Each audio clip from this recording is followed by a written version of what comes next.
नमस्कार, मैं हूँ राजीव व्यास। वीएनएम टीवी की बुलेटिन में आपका स्वागत है। देश, दुनिया और शहर जिलों की खबरों से पहले आइए नजर डालते हैं वीएनएम हेडलाइंस पर।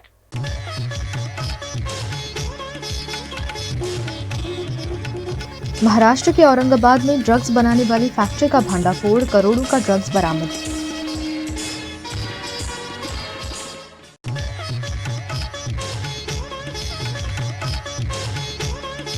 गुजरात के पालनपुर में निर्माणाधीन ब्रिज धराशाही, मलबे में दबी ट्रैक्टर और रिक्शा।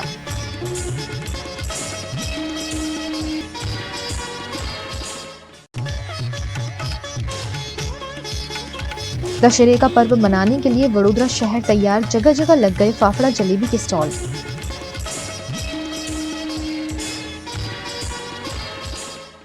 गुजरात के अहमदाबाद में क्राइम ब्रांच को ड्रग्स बनाने वाली फैक्ट्री का भांडाफोड़ करने में बड़ी सफलता मिली है। अहमदाबाद क्राइम ब्रांच और डीआरआई अहमदाबाद जोनल यूनिट को मिली पूर्व सूचना के आधार पर महाराष्ट्र के औरंगाबाद के छत्रपति संभाजी नगर जिले के विभिन्न इलाकों में सर्च ऑपरेशन किया गया और यहां से ड्रग्स बनाने वाली महालक्ष्मी नामक इंडस्ट्री को ढूंढ निकालने में पुलिस को सफलता मिली है। यहां से 9.3 किलो वजन का ड्रग बरामद हुआ है और 2 आरोपियों को भी पुलिस ने हिरासत में लिया है, जिस पर क्राइम ब्रांच के जेसीपी नीरज बड़गुजर ने जानकारी दी। अहमदाबाद में जो केस जो हो रहे हैं उसमें जो ड्रग्स भेजने वाला जो है वो औरंगाबाद के एक एमआईडीसी विस्तार के अंदर एक फैक्ट्री से आ रहा है। इस इंफॉर्मेशन के ऊपर डीसीपी क्राइम ब्रांच के द्वारा डीआरआई के अधिकारियों का संपर्क किया गया और वहां पर कंफर्म ये इंफॉर्मेशन मिली कि इस फैक्ट्री के अंदर सिंथेटिक ड्रग्स बन रहे हैं और उसके बाद डीआरआई की टीमों के द्वारा वहां पर रेड करने में आई और पंचनामा करके गुना दाखिल करने में आया। ये जो केस हुआ है इसके अंदर फैक्ट्री से कुल 4.5 किलो मेफेड्रॉन, 4 किलो 300 ग्राम केटामाइन और 9 किलो 300 ग्राम वजन का मेफेड्रॉन का मिक्सचर मिला है। इस मिक्सचर और मेफेड्रॉन और ड्रग्स के मिलने के बाद जो मुख्य आरोपी है जितेश हिनोरिया, उसके बंगले पर जब रेड की गई डीआरआई के द्वारा तो वहां पर 23 किलो कोकेन, 2 किलो 900 ग्राम मेफेड्रॉन और 30 लाख रुपए नकदी कैश मिला और इस रेड के अंदर कुल ड्रग्स जो है 250 करोड़ के ऊपर क्वांटिटी मिली है और डीआरआई के द्वारा जो 2 आरोपी हैं जितेश प्रेमजी भाई हिनोरिया और संदीप कुमार शंकर कुमावत, इन दोनों को अरेस्ट किया गया है और आगे का इन्वेस्टिगेशन चल रहा है। गुजरात के बनासकांठा के पालनपुर में आरटीओ सर्कल निकट ब्रिज के स्लैब का एक हिस्सा धाराशाही होने से हड़कंप मच गया। गुजरात में निर्माणाधीन ब्रिज धाराशाही होने की घटनाएं अब बार बार सामने आ रही है। ऐसी ही एक घटना बनासकांठा जिला के पालनपुर में सामने आई है, जहां निर्माणाधीन फ्लाईओवर ब्रिज के स्लैब का एक हिस्सा टूट जाने से नीचे खड़े ट्रैक्टर और रिक्शा जैसे वाहन दब गए। दुर्घटना के सीसीटीवी फुटेज भी सामने आए हैं, जिसमें एक रिक्शा चालक को भागते हुए देखा जा रहा है, लेकिन मलबा गिरने से रिक्शा चालक की मौके पर ही मौत हो गई। यह समूची घटना सीसीटीवी कैमरे में भी कैद हुई है। घटना की जानकारी पाकर जिला पुलिस अधीक्षक अक्षय राज मकवाना फौरन मौके पर पहुंचे। जहां से ब्रिज का स्लैब टूटा है, उस इलाके को कॉर्डन कर लिया गया है। अभी हाल ही में आरटीओ चेक पोस्ट के पास जो रेलवे है उसके ऊपर जो ब्रिज बन रहा था उसका एक स्लैब जो है वो धराशायी हुआ है। हालांकि हमारे मेडिकल टीम से और रेस्क्यू टीम से कोऑर्डिनेशन हो गया है। जो रेवेन्यू तंत्र है उसकी भी सारी टीम यहाँ पर आ गई है और हम लोग ट्राई कर रहे हैं कि इस एरिया को पूरा सैनिटाइज करके यहाँ पर बचाव कामगिरी तुरंत से तुरंत स्टार्ट कर दी जाए। सारी टीम यहाँ पर है और अभी कोई ऐसी लॉ एंड ऑर्डर वाइज या फिर कोई ज़्यादा लोग इकट्ठा हो ऐसी कोई परिस्थिति नहीं है। Everything is under control. Bridge के संपूर्ण रूप से बनकर तैयार होने से पहले ही स्लैब धाराशाही होने से ब्रिज निर्माण करने वाले कंपनी और ठेकेदार पर सवाल उठे हैं। આજે પાલનપુરથી પાલનપુરના આરટીઓ સર્કલ ઉપર જે એક સર્ક્યુલર બ્રિજ બની રહ્યો હતો એનાથી અંબાજી ઉતરતો જે પાટ હતો ત્યાં એક સેક્શન ગર્ડરનું જે છે પડી ગયું છે। પ્રાથમિક દૃષ્ટિએ એવું લાગી રહ્યું છે કે ગર્ડરના લોન્ચિંગ વખતે જે મિકેનિકલ ફેલિયર હતા એના કારણે પડ્યા છે, પણ અત્યારે આરએનબીની જે ક્વોલિટી કંટ્રોલની ટીમ છે ગાંધીનગરથી રવાના થઈ છે। 2 કલાકમાં એ લોકો અહીંયા પહોંચવાના તૈયારીમાં છીએ। જ્યારે એ લોકો ડિટેલ ઇન્વેસ્ટિગેશન કરશે ત્યારે કન્ક્લુઝિવલી આપણે માહિતી बतावी શકશું। वहीं असिस्टेंट इंजीनियर सावंत पटेल ने क्रेन का हिस्सा गडर को टच कर जाने से घटना घटी होने की बात कही है। गुजरात के वडोदरा में दशहरे के त्योहार के चलते जगह जगह फाफड़ा जलेबी बेचने के लिए स्टॉल लगाए गए हैं। कल पूरे देश में धूमधाम से दशहरे का पर्व मनाया जाएगा। बुराई पर अच्छाई की विजय के इस पर्व पर गुजरात में फाफड़ा जलेबी खाने का रिवाज है, जिसके चलते यहाँ फाफड़ा जलेबी की खूब बिक्री होती है। इस मौके पर गुजरात के वडोदरा के दुकानदारों द्वारा बाहर से कारीगरों को बुलाकर फाफड़ा जलेबी बनवाए जा रहे हैं। दुकानदारों द्वारा दशहरे पर होती फाफड़ा जलेबी की धूम बिक्री की तैयारियों जोरों शोरों से की जा रही है। दुकानों के बाहर पूरे शहर में जगह जगह मंडप बांधकर स्टॉल लगाए गए हैं। अभी कारीगर तो हमने रतलाम से जलेबी के लिए बुलवाया है और फाफड़ा वगैरह तो ये सब राजस्थान से जो लोग आते हैं स्पेशल दशहरे में काम करने के लिए उनसे ही बनवा रहे हैं। फाफड़ा जलेबी तो हर साल बढ़ता ही जाता है, जो इस साल बेचा है तो अगले साल उससे भी ज़्यादा ही बेचते हैं, यानी कि लोगों खाने वाले में रस और उमंग ज़्यादा ही रहती है। इसे तो ये अपने रेगुलर जो जलेबी बिकती है वो 60 रुपये की 250 ग्राम देते हैं और फाफड़ा 100 रुपये का देते हैं। 100 ग्राम लेवे तो 50 रुपये का देते हैं, 250 ग्राम लेवे तो 100 रुपये का देते हैं। हर साल करते ही रहते हैं। अब मेरी उम्र समझो 62 साल की हुई, मेरे पिताजी भी यही काम करते थे और हम भी यही काम करते हैं। 50-60 साल तो हमको हो ही गया ये काम करते करते। भारतीय क्रिकेट को बड़ा योगदान देने वाली पूर्व क्रिकेटर बिशन सिंह बेदी का दुखद निधन हुआ है, जिससे क्रिकेट जगत में शोक फैल गया है। भारतीय क्रिकेट टीम के पूर्व कप्तान बिशन सिंह बेदी का आज सोमवार को निधन हो गया। उन्होंने 77 साल की उम्र में आखिरी सांस ली। भारत के legendary left arm spinner Bedi ने 1967 और 1979 के बीच भारत के लिए 67 टेस्ट खेले और 266 विकेट लिए। वहीं 10 वनडे मैचों में 7 विकेट भी हासिल किए। 70 के दशक में बेदी भारतीय टीम की फेमस स्पिन चौकड़ी का हिस्सा थे। इसमें इरापल्ली प्रसन्ना, बीएस चंद्रशेखर और एस वेंकटराघवन बेदी के साथ थे। बेदी ने भारत के लिए 67 टेस्ट मैच खेले। इस दौरान उन्होंने 266 विकेट लिए। बेदी का जन्म 25 सितंबर 1946 को अमृतसर में हुआ। उन्होंने दिल्ली की ओर से 370 फर्स्ट क्लास क्रिकेट मैच खेले। बेदी की किताब सरदार ऑफ स्पिन में तेंदुलकर ने लिखा कि बेदी 1990 के समय जब भारतीय टीम के कोच थे तब वो नेट्स पर सख्ती से पेश आते थे। नेट्स के बाहर वो मुझे अपने बेटे की तरह मानते हैं। सरदार ऑफ स्पिन किताब बिशन सिंह की बेटी नेहा बेदी ने लिखी थी। 30 अगस्त 1979 को बेदी ने इंग्लैंड के खिलाफ अपना आखिरी इंटरनेशनल मैच खेला। नवरात्र का आज आखिरी दिन है। नवरात्रि की नवमी के मौके पर हिंदू धर्म में कन्या पूजा का महत्व है, जिसका पालन उत्तर प्रदेश के मुख्यमंत्री योगी आदित्यनाथ ने भी किया। जगत जननी मां आदिशक्ति की आराधना के विशिष्ट अवसर शारदीय नवरात्र की नवमी तिथि पर गोरक्षपीठाधीश्वर और यूपी के मुख्यमंत्री योगी आदित्यनाथ ने पीठ की परंपरा का निर्वहन कर अपने ध्येय को और मजबूती दी। नवरात्र की नवमी पर सीएम योगी ने विधि विधान से कन्या पूजन कर मातृशक्ति की आराधना की। मां दुर्गा के 9 स्वरूपों की प्रतीक 9 कुंवारी कन्याओं के पांव पखारे, चुनरी ओढ़ाई, आरती उतारी, श्रद्धापूर्वक भोजन कराया, दक्षिणा और उपहार देकर उनका आशीर्वाद लिया।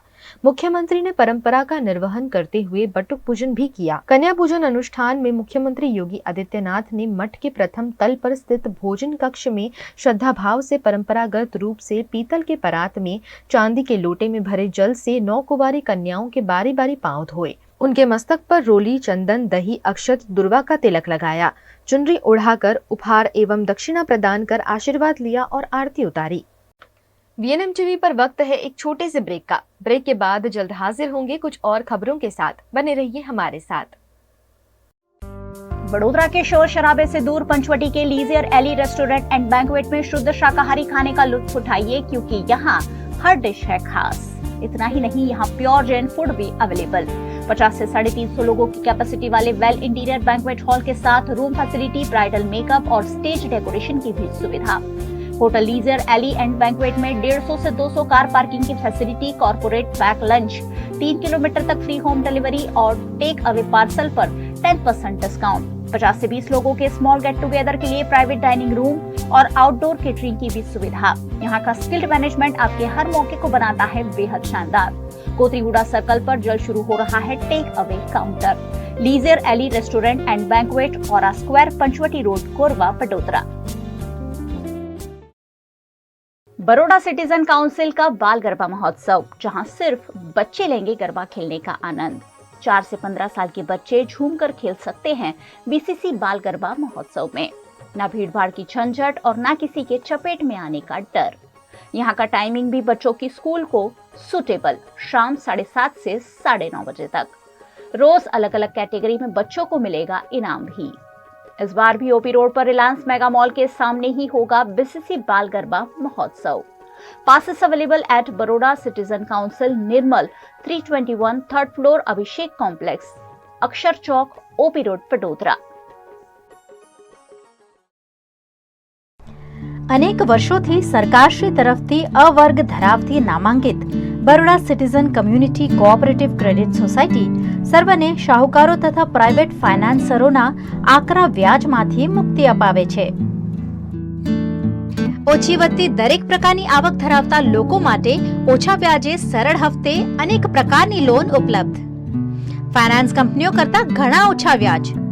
વાર્ષિક વ્યાજ દર 8.5% શરૂ। अनुकूलता मुजबना ईएमआई। लोन माटे सिविलनी पण जरूर नथी।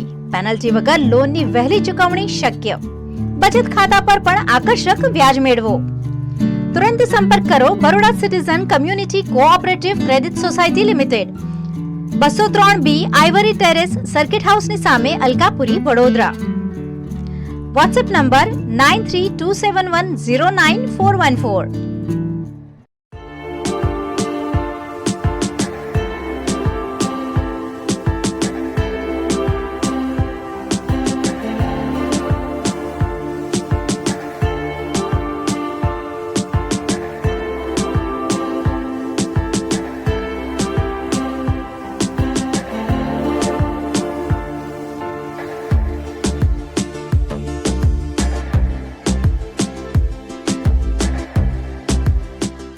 भारत ले रहा है इलेक्ट्रिक अंगड़ाई। क्यों ना हम साथ चले, साथ चले, साथ बढ़े, साथ बढ़े, देश मेरे, देश मेरे। देश को ले जाए नई दिशा की ओर। आपका जॉय, भारत का जॉय। વડોદરાના ઘણા વિસ્તારો જેમ કે અકોટા, માંજલપુર, અલકાપુરી, મકરપુરા વગેરે વગેરે વિસ્તારોના લોકો ચિંતામાં છે। આ ચિંતાનું કારણ છે વડોદરાના લોકોમાં વધતી ઈર્ષા। જી હા, અને આ ઈર્ષાનો સ્ત્રોત છે તરસાલી એરિયામાં આવેલ રેઝિડેન્શિયલ પ્રોજેક્ટ દર્શનમ પ્લેસ। ઘણી બધી એમિનિટીઝથી ભરપૂર આ 2 અને 3 BHK પ્રોજેક્ટ બની ગયો છે નવા ઘર શોધવાવાળા લોકો માટે એક અનોખો અવસર। गुजरात के सूरत में आगामी त्योहारों के चलते स्वास्थ्य विभाग द्वारा छापेमारी की गई। त्योहारों के देश भारत में पूरे साल कोई ना कोई त्योहार आयोजित होते ही रहते हैं और अगर त्योहार है तो मिठाई और फरसाण की दुकानों पर भी ग्राहकों की दुगनी भीड़ नजर आती है। कल दशहरे का त्योहार और फिर दिवाली, इन त्योहारों के चलते सूरत के स्वास्थ्य विभाग द्वारा मिठाइयों और नाश्ते की दुकानों पर छापेमारी की गई। कल दशहरा है जिसके चलते फाफड़ा जलेबी की भी खूब बिक्री होगी, जिसके चलते स्वास्थ्य विभाग द्वारा फूड सैंपल लिए गए। अभी जो हमने देखा वो तेल का टोटल पुलाड़ कंपाउंड जो आता है, जो तेल गर्म करने के बाद जो केमिकल रिलीज होता है तो उसका मेजरमेंट किया है तो उसमें भी 5% दिखाया है, जबकि अगर 25% के ऊपर चला जाता है तो ये तेल खराब बना जाता है। लेकिन अभी जो अपन ने टेस्ट किया उसमें 5% दिखा रहा है, इसका मतलब है कि ये तेल अच्छा है। आज जो नगर निगम की जो टीम अपने दुकान पे आई है और वो लोग ने जो सैंपल लिया है उसमें हमारे यहाँ से कुछ निकला नहीं है। जो तेल में तेल नापते हैं वो मशीन में 25% से ज़्यादा होता है तो वो तेल काम का नहीं रहता है, लेकिन हमारे यहाँ पे 5% ही तेल मशीन में दिखा है तो मतलब वो तेल सबसे अच्छा तेल है। और वो लोग पूरा तपास किए तो हमारे यहाँ खुद उनको मिला नहीं है। यहाँ से जलेबी का और फाफड़े का सैंपल लिए जा रहा है और वो आज सूरत के सभी जोन में 9 टीम बना के सैंपल की कार्यवाही चालू है। इसका रिपोर्ट 14 दिनों बाद आएगा, लेकिन हम कार्यवाही करेंगे कि वो जल्दी आ जाए। गुजरात के अहमदाबाद में युवाओं में हार्ट अटैक आने के बढ़ रहे मामलों पर कांग्रेस अध्यक्ष शक्ति सिंह गोहिल ने चिंता जताते हुए सरकार से इस मामले का सर्वे कराने की मांग की है। છેલ્લા કેટલાક સમયથી ખૂબ જ તંદુરસ્ત દેખાતા હોય એવા યુવાનો હાર્ટ એટેકથી અચાનક મૃત્યુ પામે છે। આ ચિંતાનો વિષય છે। મેં અગાઉ પણ રાજ્ય સરકારને કેન્દ્ર સરકારને વિનંતી કરી હતી કે એક વ્યવસ્થિત આ મુદ્દા પર સર્વે થાય, નિષ્ણાતોની ટીમ આ અંગેની તપાસ કરે, એ અત્યંત જરૂરી છે। ખાસ કરીને કેટલાક ડૉક્ટરશ્રીઓનું એવું પણ માનવું છે કે જે ઉતાવળે કોરોનાના વેક્સિન આપવામાં આવ્યા છે અને જેમણે વેક્સિનના ડોઝ લીધા છે એમને આ પ્રકારના હાર્ટ એટેક વધારે આવે છે। આ બધી બાબતની તપાસ થાય અત્યંત જરૂરી છે। મને એ નથી સમજાતું કે સરકાર શા માટે આ અંગે ચિંતા નથી કરતી. માણસના જીવનથી વધારે કિંમતી દુનિયામાં બીજું કશું જ નથી અને કોઈ પણ વળતર, કોઈ પણ રૂપિયા મનુષ્યનો જીવ એ પરત ના આપી શકે. અને એટલા જ માટે પ્રિકોશન એ જ જરૂરી છે. આગોતરું આયોજન, પહેલાંથી આ અંગેની તપાસ થાય અને જો ચોક્કસ પ્રકારના વેક્સિન જેમણે લીધા હોય એમને હાર્ટ એટેક વધારે આવતા હોય તો આવા વેક્સિન લીધેલા વ્યક્તિઓની નિષ્ણાતો મારફત અગાઉથી તપાસ થાય, એમને લોહી પાતળું થાય એવી બ્લડ થિનરની દવાઓ આપી શકાય, એમની નિયમિત ડૉક્ટર પાસે ચકાસણી થાય તો વિના કારણે એ વ્યક્તિએ જીવ ન ગુમાવવો પડે. અને વેક્સિનનું કારણ નથી તો બીજું શું કારણ છે એની પણ તપાસ થાય અને એના માટે પણ આગોતરું આયોજન થાય એ અત્યંત જરૂરી છે.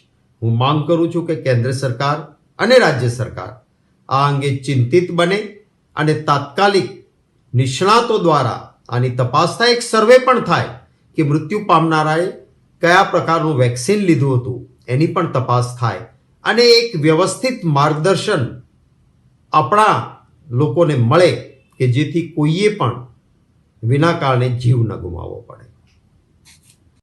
गुजरात के वडोदरा शहर में यूनाइटेड वे के गरबा ग्राउंड में नवरात्रि के 8वें दिन हजारों गरबा प्रेमी झूमकर खेलते हुए नजर आए. पारंपरिक परिधानों में सज्ज होकर यहां खिलैयाओं ने गरबा खेलने का आनंद लिया.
ये हमारा यूनाइटेड वे ऑफ बड़ौदा ना के गरबे बहुत अच्छा चल रहा है। हमारा आज 8वां दिन है। वो कलर स्कीम हमारा माता जी का जो कलर्स होते हैं हर बार का 9 दिन का, उस हिसाब से हम आज सब पर्पल पहन रहे हैं और बहुत अच्छी तरह से पार्टिसिपेंट्स बहुत प्रेम से कर रहे हैं और सबको बोलने का कि हम बहुत सपोर्ट देते हैं और बहुत अच्छा चल रहा है। हाँ जी, तो ये साल हमको ग्राउंड प्रिपेयर करने के लिए 2 महीने मिल गए थे, तो हमने आर्टिफिशियल तो नहीं, तो रियल ग्रास का कारपेट पूरा लगा दिया। उससे कोई भी बच्चों को प्रॉब्लम नहीं है गरबा करने में, जो लास्ट ईयर थोड़ा इश्यू था। और आप देखोगे 32,000 लड़के लड़कियां डांस कर रहे हैं। आज महाअष्टमी है और गरबा बहुत ही सुंदर तरह का आयोजन भी हुआ है और सबको खुशी भी हो रही है।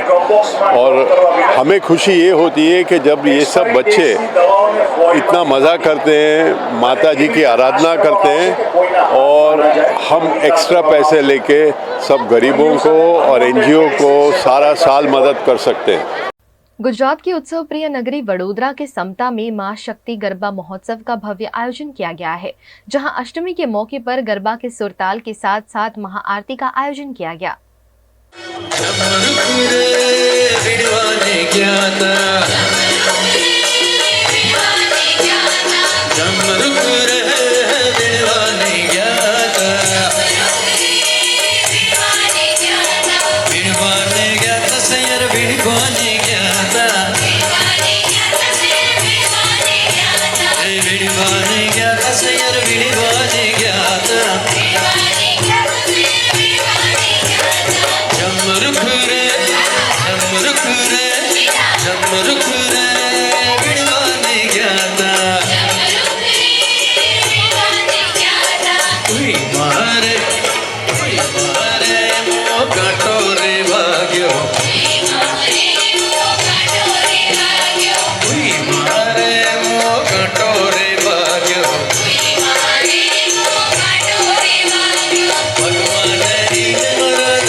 हैया मथाई धड़कारो धड़क धड़कारो योगा हैया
गुजरात के वडोदरा के जेतलपुर रोड पर कार्यरत आदिक्योरा सुपर स्पेशलिटी हॉस्पिटल को नाब सर्टिफिकेट से नवाजा गया है।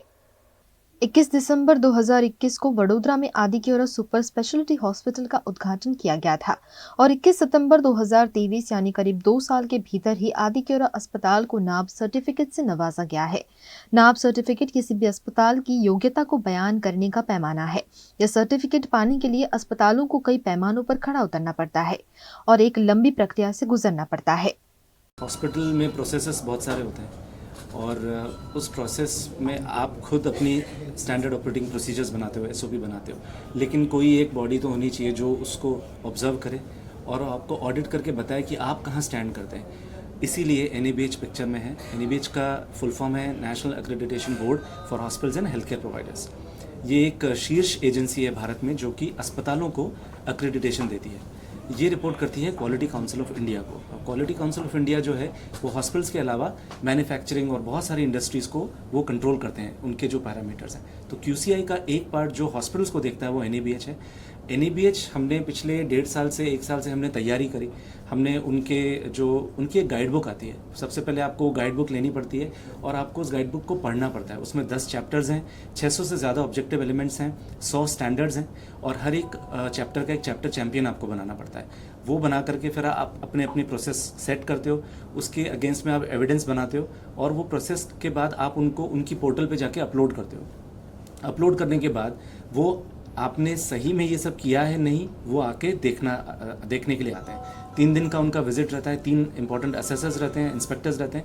वो आके इंस्पेक्ट करके अपनी एक रिपोर्ट बनाते हैं। उस रिपोर्ट को वो हमारे साथ साझा करते हैं। उस रिपोर्ट में अगर उनको कुछ भी ऑब्जर्वेशन लगती है जो कि बराबर नहीं है या उनको और अच्छे तरीके से चाहिए, उसको हम फिर से क्लोज करते हैं और वापस क्लोज करने के बाद एविडेंस हमको देते हैं। एविडेंस देने के बाद वो अपना एक ड्यू डिलिजेंस प्रोसेस रखते हैं। उस ड्यू डिलिजेंस के बाद वो हमें NABH का सर्टिफिकेट देते हैं। नाब सर्टिफिकेट मिलने का मतलब अस्पताल में स्वास्थ्य सुविधाएं सुनिश्चित करने का है जो मरीजों के लिए जरूरी होती है। देखिए, NABH एक्रेडिटेशन से सारी की सारी आपकी जो सर्विसेज होती हैं वो कितनी सिस्टमैटिक चल रही हैं। पेशेंट हॉस्पिटल में जब आता है, डॉक्टर को दिखाता है, वहाँ से प्रोसेस जो पूरी चालू होती है, एडमिट होता है, उसको मॉनिटर कैसे किया जा रहा है, उसको सारा की सारा जो टीम मैनेज करती है, नर्सेज से लेके, कोऑर्डिनेटर से लेके, डॉक्टर से लेके, वो सब चीज़ें एकदम सही तरीके से हो रही हैं कि नहीं हो रही हैं, उसका एक मापदंड है और उसको एकदम परफेक्ट तरीके से आप कर सकें जिससे पेशेंट को हर तरीके से हॉस्पिटल में खाली मेडिकल फैसिलिटीज़ ही नहीं लेकिन सपोर्टिव केयर भी अच्छे से अच्छे तरीके से मिल सके, वो मेन एम होता है। और ऑपरेशन के बाद उसकी जो केयर लेनी चाहिए, खाने पीने से लेके फिजियोथेरेपी से लेके हर चीज़ आप अच्छे से हो रही है कि नहीं है, वो पूरा की पूरा इसमें देखा जाता है। कि हमारी पूरी की पूरी टीम ने इसके लिए 1 साल तक खूब मेहनत करी और पिछले 3-4 महीने से तो वो लोग फुल लगे हुए थे। और 3 दिन जब हमारे एसएसएस देखने के लिए आए थे तो रात दिन जो मेहनत करी है, और आपको मालूम है कि जब आप बहुत मेहनत करके कुछ पाते हो तो आपको कितनी खुशी मिलती है। एक खुशी तो इस चीज़ की है कि जिस मेहनत करी आपको सक्सेसफुल हुई और आपको एक्रेडिटेशन मिला, और दूसरी इस चीज़ की है कि अब आप इंडिया के one of the best facilities देने वाला जो एक्रेडिटेशन है आपके हॉस्पिटल में है, तो आपको खुशी भी होती है और प्राइड भी होता है कि आप एक ऐसी जगह काम कर रहे हो जो आज की तारीख में अच्छे से अच्छी सुविधा और बेस्ट क्वालिटी सर्विस अपने मरीजों को प्रोवाइड कर सकते हैं। गुजरात में कुछ ही अस्पताल को नाब सर्टिफिकेट दिया गया है और अब इसमें आदिक्योरा सुपर स्पेशलिटी हॉस्पिटल का भी नाम शामिल हो गया है। NABH का काफ़ी सारे वेरिएंट्स या स्टेजेस है, जैसे एंट्री लेवल, इंटरमीडिएट लेवल, और हमारा जो है वो फुल फ्लेज्ड NABH है। काफ़ी सारे हॉस्पिटल्स एंट्री लेवल NABH होते हैं। गुजरात में, बड़ौदा में काफ़ी सारे हॉस्पिटल्स एंट्री लेवल है जो बेसिक एक्रेडिटेशन माना जाता है, बट ये जो हमने लिया है एडवांस लेवल, वो अगर मैं बताऊँ तो बड़ौदा में हार्डली 10 या 11 हॉस्पिटल्स के पास ही ये लेवल है। और इस लेवल के एक्रेडिटेशन का मतलब है highest degree of quality patient care. Navratra का आज आखिरी दिन है। इस मौके पर बड़ोदरा के प्रसिद्ध अम्बे माता मंदिर में भक्तों का तांता देखने मिला। नवरात्रि की नवमी के दिन मां अम्बा की पूजा का विधि विधान है। इस मौके पर बड़ोदरा के मांडवी की अम्बे माता पोड़ में स्थित प्राचीन अम्बे माता मंदिर में भक्तों की भीड़ उमड़ पड़ी। बड़ी संख्या में लोगों ने कतारों में लगकर मां अम्बा के दर्शन किए। गायकवाड़ी शासन के जमाने का ये प्राचीन मंदिर वडोदरा के लोगों में आस्था का केंद्र है, जहां आज सुबह सैकड़ों भक्तों ने पहुंचकर मां अम्बा के आशीर्वाद लिए।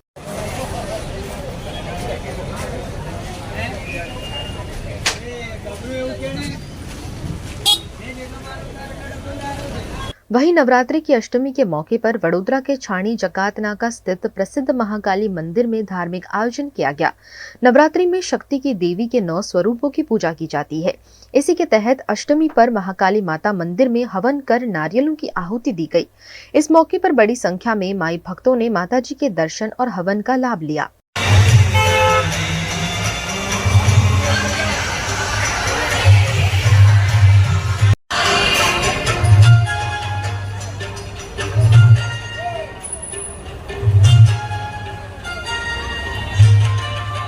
वडोदरा के ओपी रोड पर बीसीसी बाल गरबा महोत्सव में छोटे छोटे बच्चे भी अपने पेरेंट्स के साथ मां अम्बा की आराधना कर रहे हैं। गुजरात के वडोदरा शहर में इन दिनों नवरात्रि महोत्सव की धूम है। कई गरबा ग्राउंड पर हजारों गरबा प्रेमी गरबा खेलने का आनंद ले रहे हैं। वडोदरा शहर में बच्चों के लिए भी जगह जगह बाल गरबा महोत्सव के आयोजन होते हैं। ऐसा ही एक आयोजन वडोदरा के ओपी रोड पर रिलायंस मेगा मॉल के सामने बीसीसी बाल गरबा महोत्सव के रूप में आयोजित किया गया है, जिसमें 4 साल की आयु से लेकर 15 साल तक के बच्चे गरबा खेलने का आनंद ले रहे हैं। यहाँ बच्चों के साथ अपने अभिभावकों को भी खेलने की इजाजत है।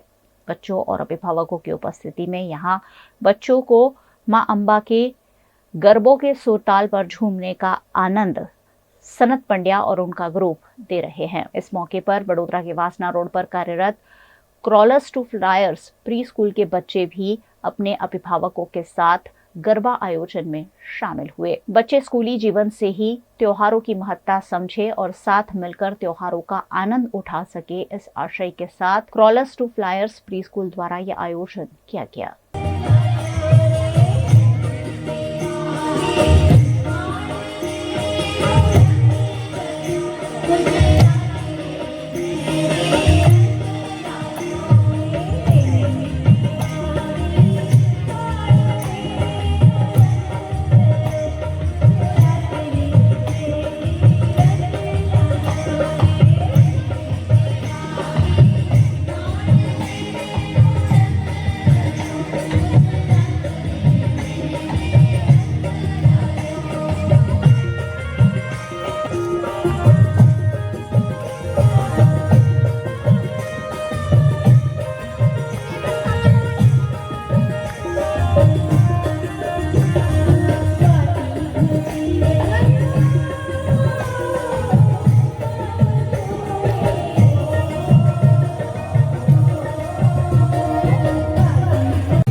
गुजरात के वडोदरा के छाणी में समनसरा कॉलोनी है, जहां इन दिनों नवरात्रि महोत्सव की धूम देखने मिल रही है।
गुजरात के मोरबी में घटी झूलते पुल दुर्घटना मामले आरोपी जयसुख पटेल को पूर्व विधायक ललित गगथरा और ललित वसोया ने निर्दोष करार दिया है। झूलतो पुल ए मोरबीनी विरासत हती। राजा महाराजाना समयमां वर्षोथी आ झूलतो पुल ए आन बान अने शान ए मोरबी शहेरनी हती अने मोरबीमांथी आવું છું એટલા માટે થઈને આ વાત કરવા માટે આપની પાસે ઉપસ્થિત થયો છું। જ્યારે આ દુર્ઘટના બની મોરબીમાં ત્યારે 22ની ચૂંટણીના એન્ડ સમય હતો। આવડી મોટી દુર્ઘટના બની હોય ત્યારે સ્વાભાવિક રીતે તંત્રના જવાબદાર અધિકારીઓને સરકાર પકડવાના બદલે એક કંપનીની એક માત્ર કંપનીના માણસોને પકડીને પોતાની જવાબદારીમાંથી છટકી રહી છે એવું સ્પષ્ટ દેખાઈ આવે છે। મેં આપને એસઆઈટીના જે તપાસના જે મુદ્દાઓ આવ્યા છે એમાં ખાસ કરીને આ ઝૂલતો પુલ એ 2095 થી 2007ની વચ્ચે 2 વાર સંપૂર્ણ રિપેરિંગ કરવામાં આવ્યું, સંપૂર્ણ. એમાં એક એપેક્સ ફર્નિચર રાજકોટને કામ આપેલું અને ત્યારબાદ નરસિંહભાઈ વી ચાવડાને આ કામ આપેલું. આ બંને કંપનીઓ કોઈ એક્સપર્ટ નથી કે કેબલનું કામ કરવા માટે એક સક્ષમ હતી કે નહીં, જે અત્યારે ઓરેવા કંપની ઉપર એસઆઈટી જે બ્લેમ કરી રહી છે કે ઓરેવા કંપની પાસે આવો કોઈ અનુભવ નહોતો. તો આ પેલા બે કંપની પાસે કામ કરાયું એ કંપની પાસે પણ આવો કોઈ અનુભવ નહોતો. તેમ છતાંય મોરબી નગરપાલિકાએ એની પાસે રિપેરિંગનું કામ કરાવ્યું અને ત્યારે પણ કોઈ ટેકનિકલ ફિટનેસ માટેનું કોઈ પાસેથી સર્ટિફિકેટ ત્યારે પણ લીધેલું નહોતું અને આ ઓરેવામાં પણ લીધેલું નહોતું.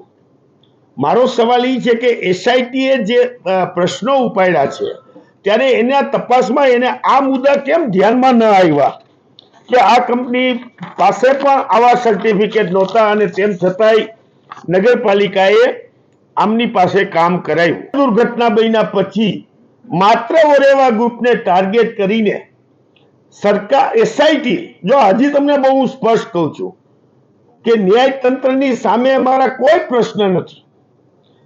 એસઆઈટી જે રિપોર્ટ તપાસ કરીને જે અત્યારે એસઆઈટીએ જે પોતાનો રિપોર્ટ મૂક્યો છે એની સામે અમારા આ પ્રશ્ન છે કે એસઆઈટીને માત્ર એક વસ્તુ જ કેમ દેખાય છે?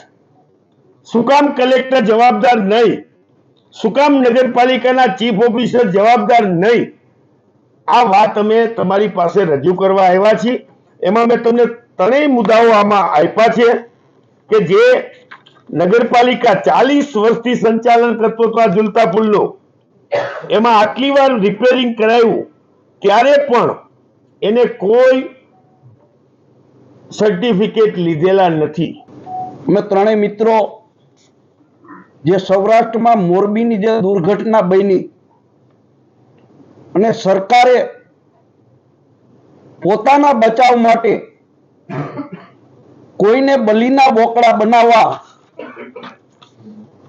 અને એને જેલના સળિયા પાછળ ધકેલી દેવા માટેના જે ષડયંત્ર કર્યું છે એ એસઆઈટીના રિપોર્ટ ઉપરથી પણ સ્પષ્ટ દેખાઈ આવે છે.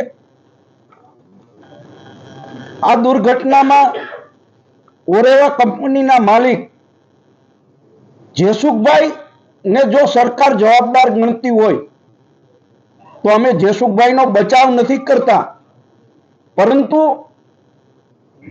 આ દુર્ઘટનામાં એટલા જ જવાબદાર કલેક્ટર, મોરબી નગરપાલિકાના ચીફ ઓફિસર અને જે તે વખતના પદાધિકારીઓની પણ જવાબદારી બને છે. સરકારે જેસુભાઈ ઉપર જે ચાર્જ લગાડ્યા છે એ ચાર્જ કલેક્ટર અને જવાબદાર અધિકારીઓ સામે પણ લગાડવા જોઈએ. જો એ લોકો નિર્દોષ હોય તો જેસુખભાઈ પણ નિર્दोष છે એવું અમે स्पष्टपणे मानिए છીએ.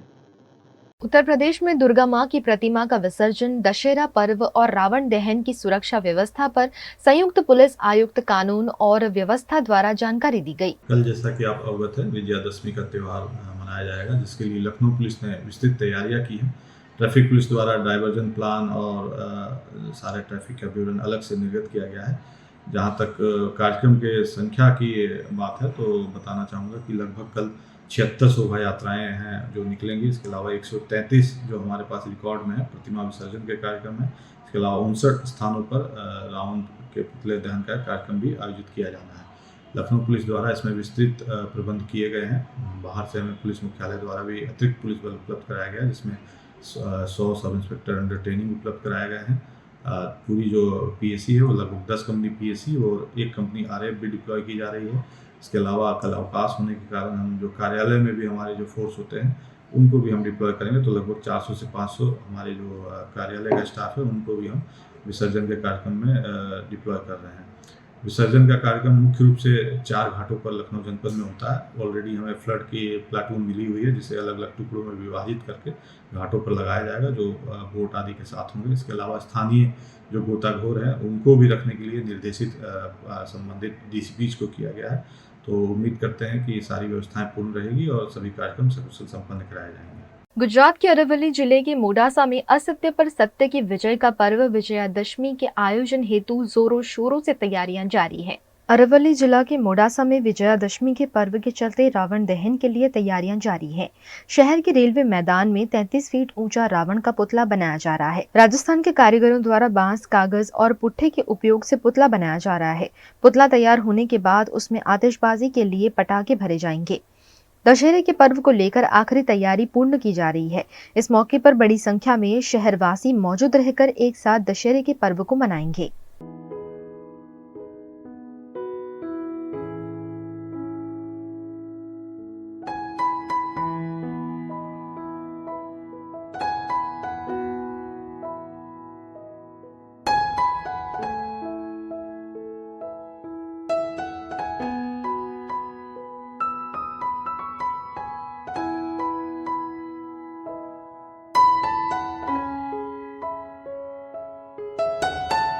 गुजरात के भरूच के कोठी रोड इलाके में स्थित अंबाजी माता का मंदिर आजकल आसपास के इलाकों में चर्चा और आकर्षण का केंद्र बना है। गुजरात के भरूच के कोठी रोड इलाके में अंबाजी का मंदिर स्थित है। यह मंदिर श्रद्धालुओं के लिए काफी महत्व रखता है। इस शहर की सोसाइटी और पोड़ में पूरे दिन घूमते कुत्ते आरती से पहले शंखनाद सुनते ही मंदिर परिसर में पहुंच जाते हैं। जब तक आरती पूरी नहीं होती तब तक कुत्ते मंदिर के बाहर उपस्थित रहते हैं। इतना ही नहीं, आरती पूरी ना हो तब तक ये तीनों कुत्ते ऊंची ऊंची आवाज में आरती के सुर में सुर मिलाते हुए देखने को मिलते हैं। इनकी आरती के दौरान नियमित उपस्थिति लोगों में आकर्षण का केंद्र बनी है।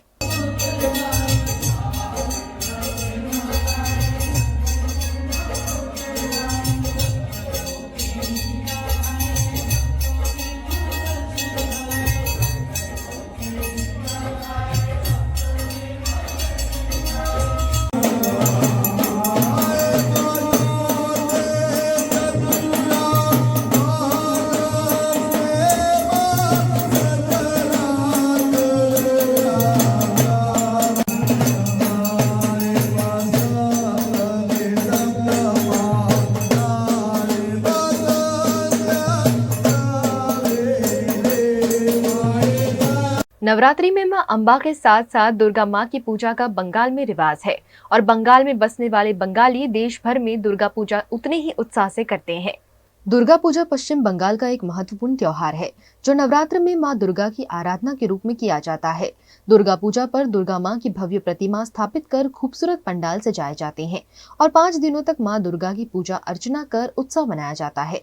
गुजरात के वडोदरा शहर में ईस्ट वेस्ट कल्चरल एसोसिएशन समिति द्वारा दुर्गा पूजा का उत्सव धूमधाम के साथ मनाया जा रहा है। इस मौके पर दुर्गा मां की अद्भुत प्रतिमाओं की स्थापना कर पारंपरिक रूप से दुर्गा पूजा उत्सव सेलिब्रेट हो रहा है, जिसमें बड़ी संख्या में ईस्ट और वेस्ट कल्चरल कमेटी के सदस्य और बंगाली समाज के लोग शामिल हो रहे हैं।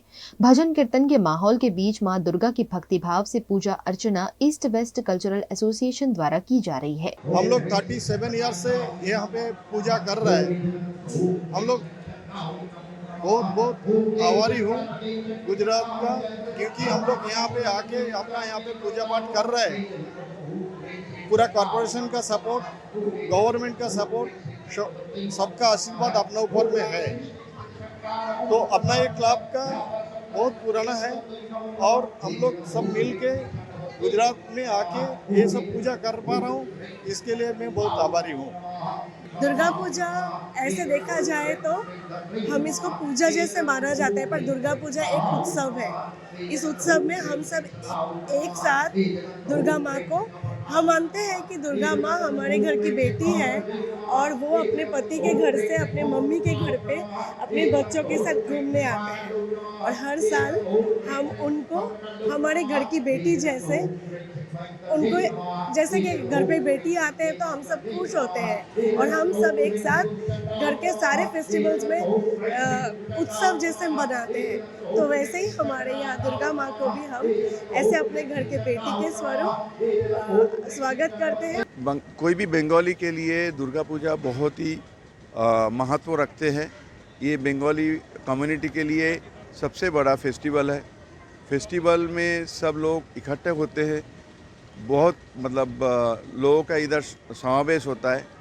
अराउंड 5000 से 10,000 तक हो जाता है कभी कभी फुटफॉल पर डे।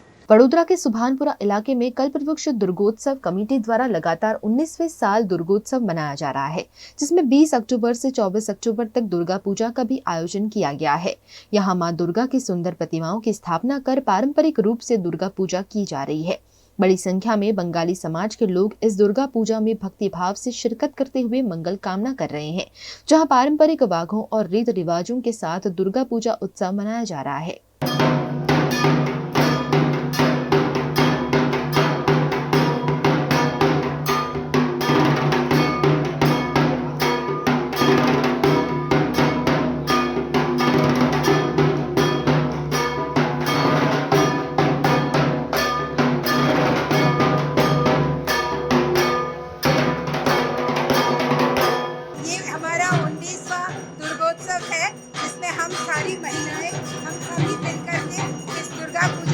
आयोजन करते हैं और इस दुर्गा पूजा को हम महिलाएं प्रचालन करते हैं, संचालन करते हैं। माँ दुर्गाની આરાધના સાથે 5 દિવસ હર્ષ અને ઉલ્લાસના વાતાવરણ સાથે ક્યાં પાર થઈ જાય છે અમને ખબર પણ પડતી નથી અને સાથે અમે લોકો બધા જ નાના મોટા લેડીઝ જેન્ટ્સ 5 દિવસમાં દુર્ગાની આરાધનામાં ખોઈ જાય છે, સાથે હરવું ફરવું જમવું અને બધા એકના સંગાથે સપોર્ટ સાથે ખૂબ આનંદ કરીએ છીએ। गुजरात के वडोदरा की गोत्री में समस्त गोत्री गांव गरबा महोत्सव की धूम है, जहां सैकड़ों गरबा प्रेमी मां अंबा के गरबे के सुर ताल पर झूम रहे हैं।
गुजरात के वडोदरा के ओपी रोड पर नंद नवरात्रि महोत्सव में गरबा प्रेमी पारंपरिक परिधान में सज्ज होकर गरबा खेलने का आनंद ले रहे हैं।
सोसाइटी है जो ओल्ड पादरा में है। नन सोसाइटी का स्थापना 1996 में हुआ और 1997 से ये शहरी गरबा हम लोग कर रहे हैं और तरह तरह के लोग यहाँ पे नाच भी रह सकते हैं। 2 साल की उम्र से लेके 92 साल तक के लोग यहाँ नाचते हैं, खुल के नाचते हैं और सब उसका आनंद ले रहे हैं। आनंदमयी आद्य शक्ति माँ अन्नपूर्णा देवी का मंगलमय आविष्कार यानी कि नंद की नवरात्रि। नंद की नवरात्रि की विशेषता यही है, यहाँ पे एक साथ 3 पीढ़ियाँ, सास, बहू और पोती तीनों एक साथ माँ अम्बे की आराधना करती है। गुजरात की जो पहचान है भजन और भोजन, वो यहाँ हमेशा होता है। उसके साथ साल भर के लिए हम लोग एक साथ एक परिवार के जैसा मिलके सब त्योहार मनाते हैं और हमारी सोसाइटी में पूरा आनंदमय गोकुल धाम जैसा वातावरण बन के रहता है। वडोदरा के गोरवा की जय नारायण सोसाइटी में नर्मदेश्वर युवा मंडल के गरबा आयोजन में स्थानीय निवासी गरबा का आनंद ले रहे हैं।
गुजरात के वडोदरा शहर में जगह जगह किए गए गरबा आयोजन में वडोदरा के निवासी मां अंबा की आराधना कर रहे हैं। वडोदरा के खोडियार नगर में साकेत फ्लैट्स है, जहां नवरात्रि के उपलक्ष्य में गरबा आयोजन किया गया है। यहां अष्टमी के मौके पर 108 दियों की आरती कर मां अंबा की आराधना की गई, जिसमें साकेत फ्लैट्स के निवासी बड़ी संख्या में उपस्थित रहे।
સ્થિત સાકેત ફ્લેટમાં નવરાત્રિ નિમિત્તે આજે 108 દીવાનો આયોજન કરવામાં આવ્યો હતો અને આ મહાઆરતીનું આયોજન 108 દીવા કરીને માતાજીની પૂજા અર્ચના કરવામાં આવી હતી અને અહીંયા બધા સાકેત ફ્લેટના રહીશો મળીને આ બધો તહેવાર ઉજવે છે।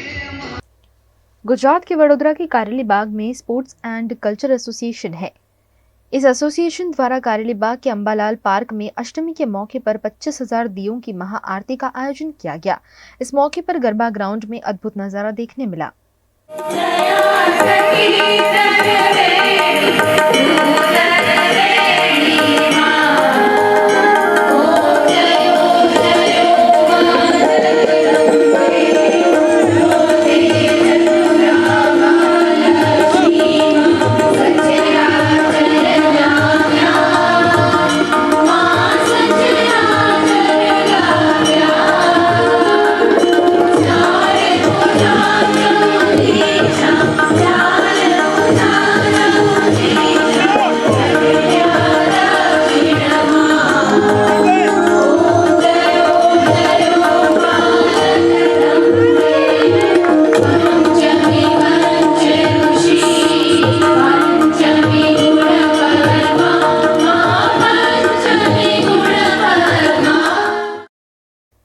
वडोदरा के वाघोड़िया डभोई रिंग रोड पर पिछले 10 साल से राजदीप सोसाइटी के निवासियों द्वारा शीरी गरबा का आयोजन किया जाता है। मेरा गरबा मेरी बेटी के साथ कॉन्सेप्ट अपनाते हुए यहाँ के लोग घर के नजदीक ही गरबा खेलने का आनंद लेते हैं। यहाँ इन दिनों नवरात्रि की मौज देखने मिल रही है, जहाँ सभी उम्र के गरबा प्रेमी गरबा खेलने का आनंद ले रहे हैं।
गुजरात के वडोदरा में नवरात्रि का खुमार पूरे चरम पर है।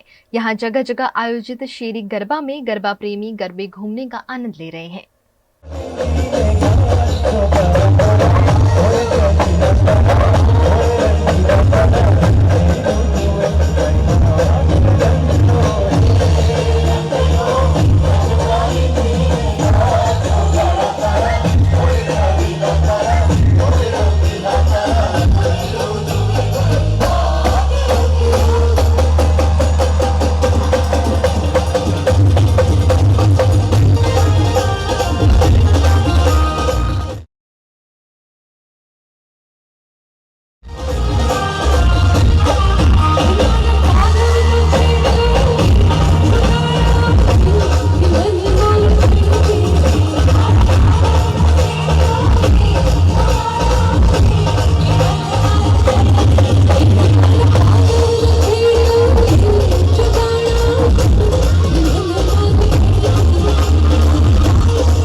वीएनएम टीवी की खबरें अब आप यूट्यूब, फेसबुक, इंस्टाग्राम के अलावा ओटीटी प्लेटफॉर्म पर भी लाइव देख सकते हैं। डेली हंट, जियो टीवी, वोडाफोन टीवी और जियो फाइबर पर 498 नंबर के चैनल पर भी 24 घंटे वीएनएम टीवी आपके लिए उपलब्ध है। देखते रहिए वीएनएम टीवी। नमस्कार।